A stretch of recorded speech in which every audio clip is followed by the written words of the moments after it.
this afternoon.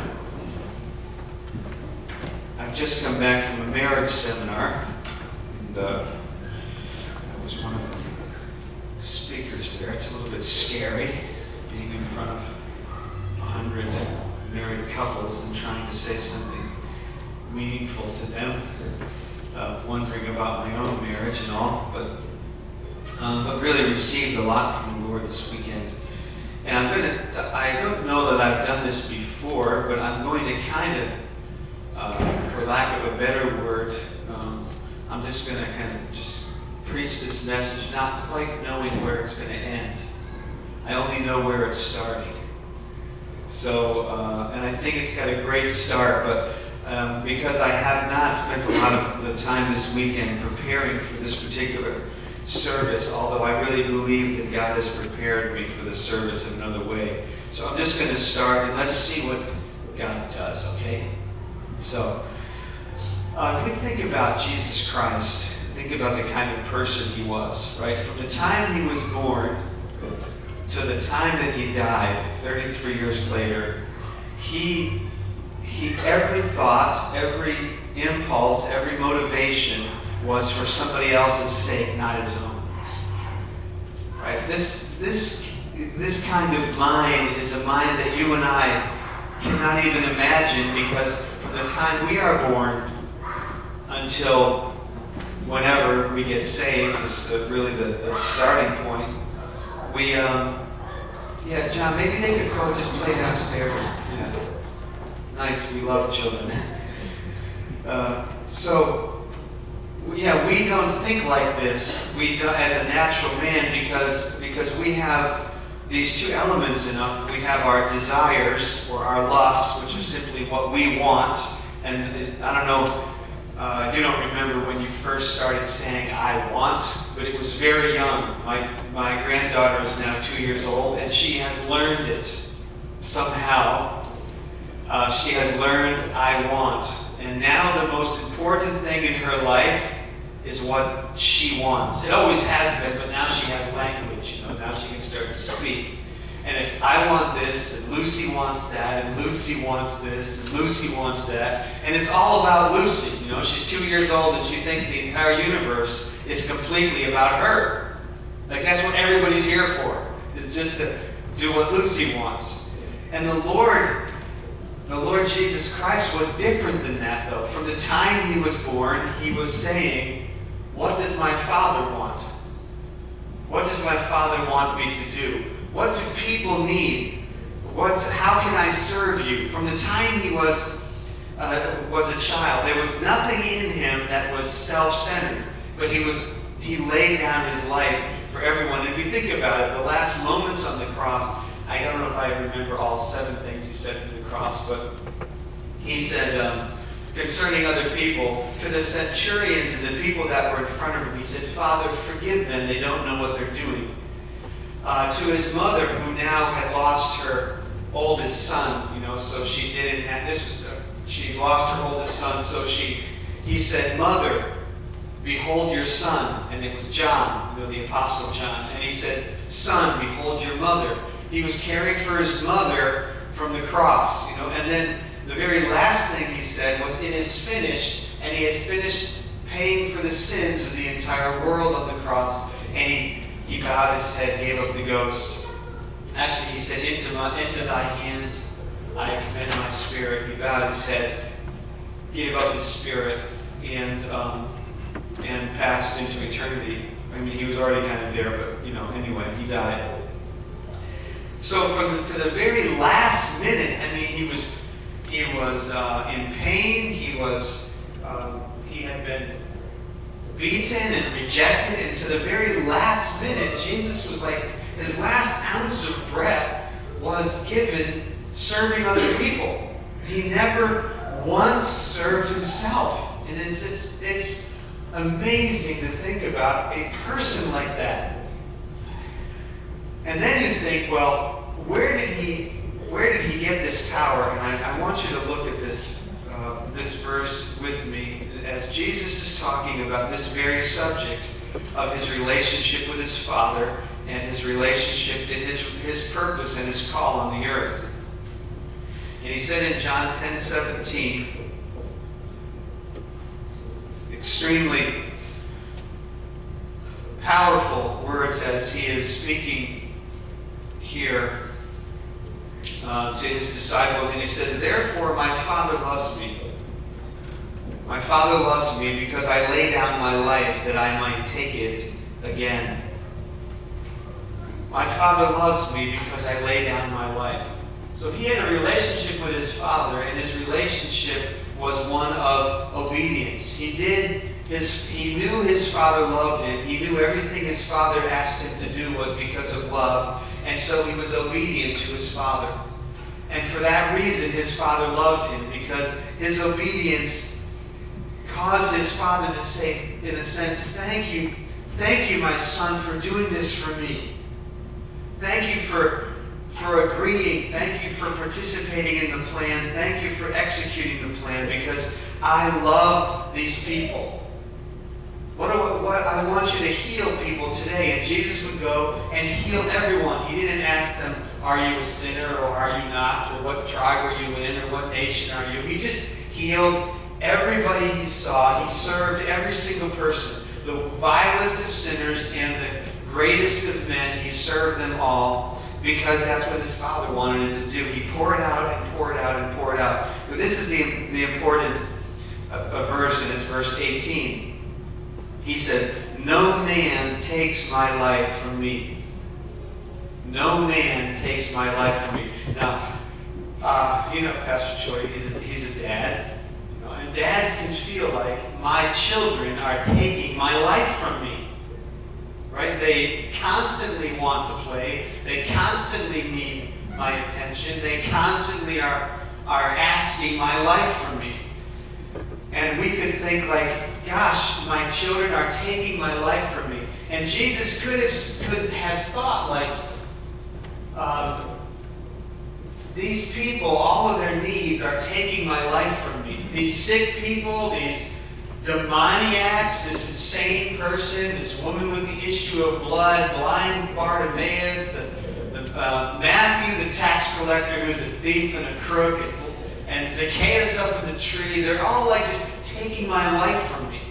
But Jesus had this attitude. He said, no, none of them took my life from me.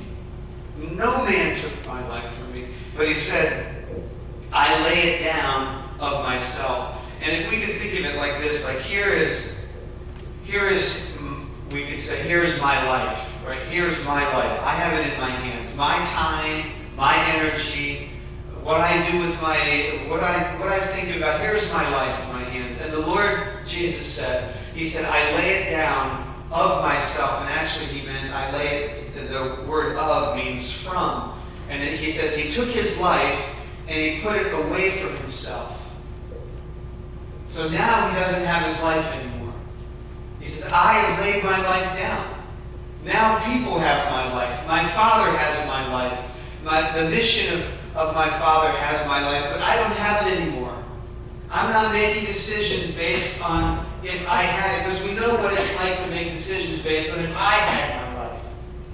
We all make decisions based on our own best interests. Right? We all make our decisions based on how it's going to work out best for me. But Jesus said, I put my life away from myself. And now I don't even have my life. But my Father has it, and he has given it to people. And we say, well, where did he get this power? Look at, he says, I have the power to lay it down. The word power means authority. I have power to lay my life down. And it's one thing to lay down your life and to like, like if you were to say, I'm going to go help the Boy Scouts, I'm going to go help the YMCA, volunteer every Saturday, all Saturday, until the wee hours of the night. I'm going to help them every Saturday. And you go one Saturday, and man, it's a lot of work. And then you go 2 Saturdays, and it's like, wow, this is unbelievable. And you go 3 Saturdays, and you start to think, gosh, I'm a pretty good guy. I can't believe I'm doing this. I'm actually laying down my life here every Saturday. I'm a hero. I'm actually a hero. I'm actually a hero. I'm a hero in my own eyes. I'm such a great man. But when Jesus when Jesus laid down his life, he didn't have that sense. When he laid down his life, he did it, he was not self-conscious of it. He wasn't like growing in stature somehow because he's such a philanthropist. He's not like becoming a good man. Everybody's, wow, you're such a good man. You go and give your life to the CYA or the YMCA every Saturday. You're such a good guy. You say, well, thank you very much. I am kind of a good guy. I mean, I do feel that way also. I mean, none of my friends do. They just do what they want on Saturdays. But I go down to the YMCA. I am a pretty good guy. Like, the Lord never had that sense. There was no sense of haughtiness because he saw it, and it was his privilege, it was his meat. He would tell his disciples, he was ministering to the woman at the well, the Samaritan woman at the well, and the disciples came running up with some food, and he was like so happy and so excited because he had just shared his life with the gospel with this woman, and I didn't share his life with her, but the gospel with this woman at the well, and he was so filled with energy. They said, did somebody give you food? Like, did somebody actually give you something to eat? How is it that you're not like starving, sitting on a rock, waiting for us to arrive with the food?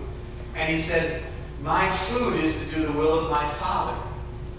So Jesus saw every opportunity, healing people, praying in the middle of the night, ministering to his disciples, going to the Jairus' daughter's house, healing Peter's mother-in-law. All those things, he felt it, and like it was like food for him. It was privilege. It was energizing. It excited him because he was doing his Father's will. I mean, Jesus, in his mind, was just an amazing, amazing purpose. Never would you have the sense that Jesus is high, or that somehow that's the Son of God, watch out. Or that's the American Idol, watch out. You know, that's somebody that you should know. If you were around Jesus, he is like a guy that would never make you feel like you're low. Somehow, no matter who you are, he would make you feel like you are great, unless you are a Pharisee.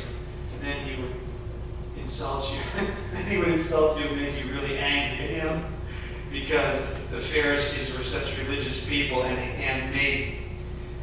You know why Jesus... Some people say, why would Jesus call the Pharisees names? He called them vipers, he called them hypocrites, he called them foxes, he called them dead men's bones. He called them all kinds of names, and people think, well, why would God want his Son to be rebuking the Pharisees? And the reason is like this. If Justin was a Pharisee, he's like looking down at everybody, judging everybody. You're a sinner, you're a sinner, you're a sinner. God and I are okay, and all of you are just horrible sinners, and we are okay. Okay, so why does Jesus rebuke him? He rebukes him for our sake. Right? We're down here saying, gosh, that guy is such a hypocrite. I know what he's like. This guy is a horrible man. There's not an ounce of kindness in his body. We all know that. Of course, if we would say it, then they would rebuke us in public and all that. So the Lord, representing all of us, goes to the Pharisees in public and says, you are hypocrites. You are hypocrites. You are whited sepulchres, whited graves. You're clean on the outside, you're dirty on the inside. And all of us are saying, yay, Jesus, let him have it. Come on, Jesus, come on. It's true, it's true. So it's not like Jesus was insulting them, like as if he had a personal problem with them. He was saying to them what they deserve to hear for our sake, for all the little sinner people. That's us, all the little sinner people. And that's why all little sinner people wanted to be with Jesus, because he just gave his life for us all the time. It's like he didn't have to eat, he didn't have to sleep, he just cared about us all the time. That's an amazing spirit. And he said that he has the power. God the Father gave him the power to lay his life down. to lay his life down. And at the end of his life, his last breath he had just given his last breath, and he gave it for us. Never, ever did he do one thing for himself. When we think about the world, it's all about my education and my career and my house and my car and my weekends and my vacations and my evenings and my favorite shows and my favorite music and my favorite people and what I like to do and my recreation. There's like the whole world is based on us doing exactly what we want to do for us. And the question that I asked today with us is, does God want us to be like Jesus? Or is Jesus like a unique man and God doesn't really expect that from us? That's my question. And as I look into the scripture, we realize the Apostle Paul said, the Apostle John said that no greater love has this than a man lay down his life for his friends. And Jesus laid down his life for us. We ought to lay down our lives for each other. So we see that this lay down our lives is exactly the same lay down our lives that God gave Jesus the power to do. And my thought this morning is that the highest call that we have, the greatest person that we could be, the greatest end that we could have is to have our last breath not be for us, but to have our last breath be for others. The greatest thing that we could think about is not ourselves. The greatest thing we could be thinking about is, God, what do you want me to do? And we say to ourselves, oh, I know what's going to happen. If I were to say, God, what do you want me to do? He's going to have me be a missionary on some lost island somewhere in Indonesia or something. Like, I know what God will do if I would say that, but I think that's the devil's mind. It's the devil's thought to think, if I were to say, God, what do you want me to do? That he would then destroy my life. Because what did the devil say to Eve? She was in the garden. In the garden, there's a tree. You're not supposed to eat of the tree of knowledge of good and evil. She can eat of all the other trees, and she's eating fruit and dressed in the garden. She and her husband, they're happily married, newlyweds. And the devil comes to her, and he says, can you eat of the tree? And she says, no, I'm not supposed to touch it. And then he said, what happens if you do? She said, we will surely die. And he said, you won't die. The reason that God doesn't want you to eat the tree is because he knows the tree will make you wise. And he doesn't want you to be wise. See what he has done? He said, Eve, no.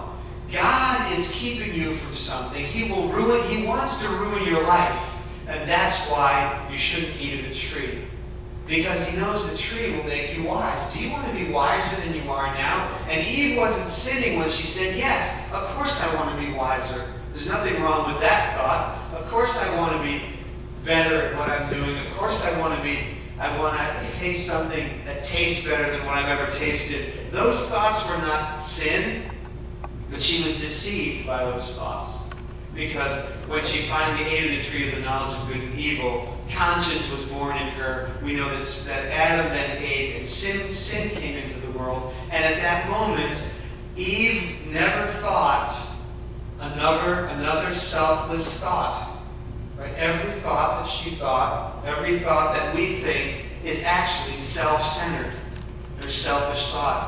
But when Christ comes into our life, the apostle says that when Christ comes into our life, his Spirit comes into us, and we actually have his mind. We actually have his nature. We are new creatures. Old things are passed away.